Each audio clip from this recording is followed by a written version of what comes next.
మాతృదేవోభవ, పితృదేవోభవ. నేను మీ శ్రీధర్. ఇప్పుడు 16వ తారీఖు 5వ నెల 2025 నుండి 31వ తారీఖు 5వ నెల 2025 వరకు, అనగా 15 రోజుల పాటు పక్ష ఫలితాలు తులారాశి వారికి 16వ తారీఖు మే నెల 2025 నుండి 31వ తారీఖు మే నెల 2025 వరకు గోచార ఫలితాలు తులారాశి వారికి ఏ విధంగా ఉన్నాయో సశాస్త్రీయ పద్ధతిలో తీసుకునే ప్రయత్నం చేద్దాము. ఇందులో నా పైత్యం కానీ నా కవిత్వం కానీ ఏమి ఉండదు. మిమ్మల్ని అతిశయోక్తులు చెప్పే పని లేదు. అలాగే మిమ్మల్ని ఏదో భయభ్రాంతులు చేసేసి మీ దగ్గర నుంచి ఏదో బాగా ఖర్చు పెట్టించడం ఇట్లాంటి ప్రయత్నాలు కూడా ఏమి ఉండవండి. శాస్త్రం ఎంతవరకు అంతవరకు చెప్పడం కోసమే మేము ఈ రంగంలో ప్రవేశించడం జరిగింది. కాబట్టి సశాస్త్రీయమైన విశ్లేషణ కావాలంటే మా యొక్క ఛానల్ మీరు చూసుకోండి. ఓకే, తులారాశి వారికి ఇప్పుడు మనం చెప్పుకోవాలి అన్నట్టయితే 6, 5 స్థానాలలో రాహుగ్రహ సంచారం జరుగుతోందండి. రాహుగ్రహ సంచారం ఒక్కరోజు మాత్రం 6వ స్థానంలో జరుగుతున్నది. తదుపరి 5వ స్థానంలో వక్రగతి కదండి, కాబట్టి 5వ స్థానంలో జరుగుతున్నది. 5వ స్థానం ఒక్కరోజు మాత్రం సుఫలితాన్ని ఇస్తుంది. అది పెద్ద పరిగణలోకి తీసుకోవాలంటే తీసుకోవచ్చు, ఒకరోజు కాబట్టి వద్దనుకుంటే వదులుకోవచ్చు.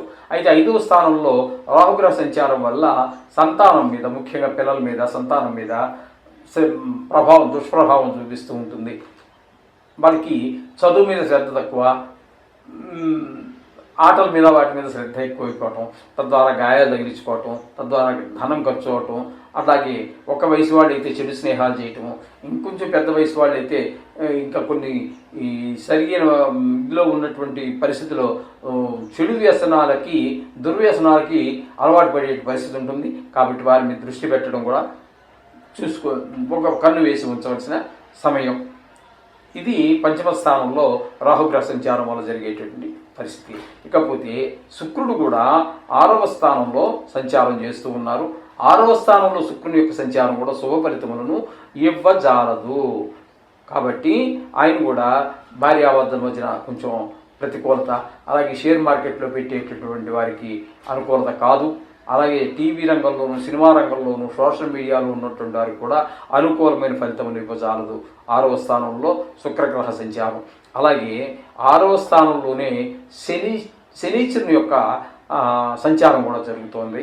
శనీశ్వరుని యొక్క సంచారం 6వ స్థానంలో మాత్రం చాలా చక్కటి ఫలితాలన్నీ కూడా ఇస్తాడు శని భగవానుడు 6వ స్థానంలో. అంటే చక్కటి ఫలితాలు అంటే ఏంటి, ఏ విషయాల్లో మంచి ఫలితాలు ఇస్తాడు అన్నట్టయితే ఆరోగ్య విషయంలో బాగుంటుంది. మీరు ఎవరికైనా అప్పు ఇవ్వాల్సి ఉన్నట్టయితే ఆ అప్పును తీర్చేయగలుగుతారు.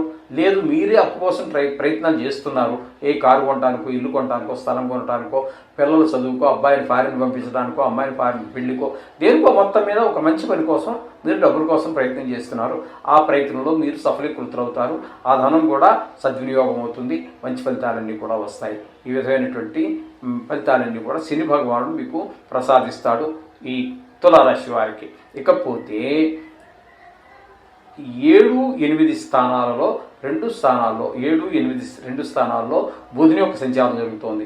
7వ స్థానంలో ఒక 5 రోజులు మాత్రం బుధుని యొక్క సంచారం జరుగుతుంది. అప్పుడు మాత్రం కొంచెం భార్యాభర్తల మధ్యన అనుకూలత లేకపోవడం, ప్రతికూలతలు. అలాగే మళ్ళీ 8వ స్థానంలోకి వచ్చాక మాత్రం మనకి అనుకూలమైనటువంటి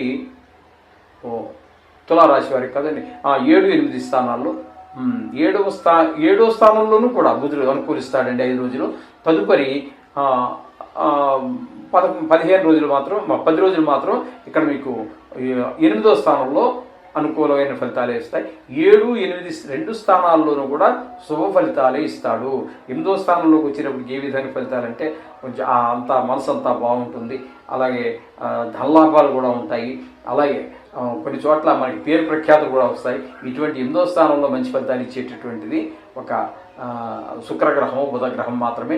మీకు 7, 8, 2 స్థానాల్లోనూ కూడా బుధుని యొక్క సంచారం చాలా మంచిగా ఉంటుంది. అష్టమ స్థానంలో రవి యొక్క సంచారం జరుగుతుందండి. రవి అష్టమ స్థానంలో శుభప్రదమైనటువంటి ఫలితాలన్నీ ఇవ్వజాలడండి. జత ఇక్కడ మనం బంధువులుగా, ఆప్తమిత్రులు ఎవరో మరణ వార్తలు కొన్ని వినవలసి రావచ్చు. అలాగే పెద్ద దుఃఖం వచ్చేటువంటి అవకాశం ఉంటుంది, ధన నష్టం జరిగేటువంటి అవకాశం ఉంటుంది. ఆరోగ్యం విషయంలో కూడా చాలా కొంచెం జాగ్రత్త తీసుకోవాల్సినటువంటి విషయము. ఎందుకంటే ఆయన ఆరోగ్యం భాస్కరాచేత అన్నారు కాబట్టి ఆరోగ్య విషయంలో కూడా ఇబ్బంది కలిగే అవకాశం ఉంటుంది. ఈ విధమైన ఫలితాలన్నీ కూడా తులారాశి వారికి రవి వల్ల కలుగుతూ ఉన్నాయి. ఇకపోతే భాగ్యస్థానంలో గురువు యొక్క సంచారం, భాగ్యస్థానంలో గురువు యొక్క సంచారం మాత్రం చాలా మంచి ఫలితాలను ఇస్తుందండి. అంచేత అక్కడ భావాద్భావంగా మనం తీసుకున్నప్పటికీ మీరు మన పిల్లలు సంతోషంగా ఉండగలుగుతారు, చదువు మీద శ్రద్ధ పెడతారు. మనం ఏ విధంగా పిల్లలు ఉండాలనుకున్నామో అదే విధంగా పిల్లలందరూ ఉండేటటువంటి సంతానం ఉండేటటువంటి అవకాశం ఉంటుంది. అలాగే ఏదో గుడికో గోపురానికో వెళ్ళాలనుకున్నారు, చక్కగా వెళ్ళగలుగుతారు. దేవుడి మీద భక్తి బాగా నిలబడుతుంది. తండ్రి గారి యొక్క ఆశీర్వచనాలన్నీ మీకు బాగా అందుతూ ఉంటాయి. వారికి మీ మీద అనురాగము, వారి మీద భయభక్తులు, ప్రేమ అవన్నీ ఈ పిల్లలకు జరిగేటట్టు సంభవించేటువంటి అవకాశం అంతా కూడా ఇక్కడ మనకు కనిపిస్తూ ఉంటుంది. అలాగే ఈ అన్ని సుఖాలు కూడా పొందగలుగుతారు. 9వ స్థానంలో గురువు యొక్క సంచారం అద్భుతమైనటువంటి ఫలితాలుగా మనం చెప్పుకోవాలి. ఇకపోయినట్టయితే దశమ స్థానంలో కుజుని యొక్క సంచారం జరుగుతోందండి. దశమంలో కుజుని యొక్క సంచారం ఉద్యోగ సంబంధమైన, వ్యాపార సంబంధమైన, వృత్తిపరమైనటువంటి చికాకులు మాత్రం కలుగుతూ ఉంటాయి. ఇకపోతే ఏకాదశ స్థానంలో కేతు యోగిస్తాడు. వ్యయ స్థానంలో ఒకరోజు ఉంటాడు. ఆ ఒక్కరోజు మాత్రం అనుకూలమైన ఫలితాలు ఇవ్వడు. తదుపరి వక్రగతి అంటే వెనక్కి నడుస్తూ ఉంటారు కాబట్టి ఇక్కడ మీకు 12వ స్థానం నుంచి 11వ స్థానంలోకి వెళ్తూ ఉన్నారు. అంటే కన్య నుంచి సింహంలోకి వెళ్తూ ఉన్నారు. అక్కడ మిగతా రోజులండి, ఒక్కరోజు తీసేస్తే మిగతా 15 రోజులే, 16 రోజులు వస్తుంది ఈసారి మనకి పక్షానికి. అందుచేత ఇక్కడ కేతు యొక్క సంచారం మాత్రం మీకు 11వ స్థానంలో ఉన్న మూలాన అంత లాభస్థానం కాబట్టి ఆదాయం పెరుగుతుంది. మీ కుటుంబ సభ్యులందరూ కూడా మీకు చాలా ప్రోత్సాహాన్ని ఇస్తారు. ధనార్జన బాగుంటుంది. ఏ వ్యవహారం మొదలుపెట్టినా కూడా అందులో రాణింపు కనిపిస్తూ ఉంటుంది.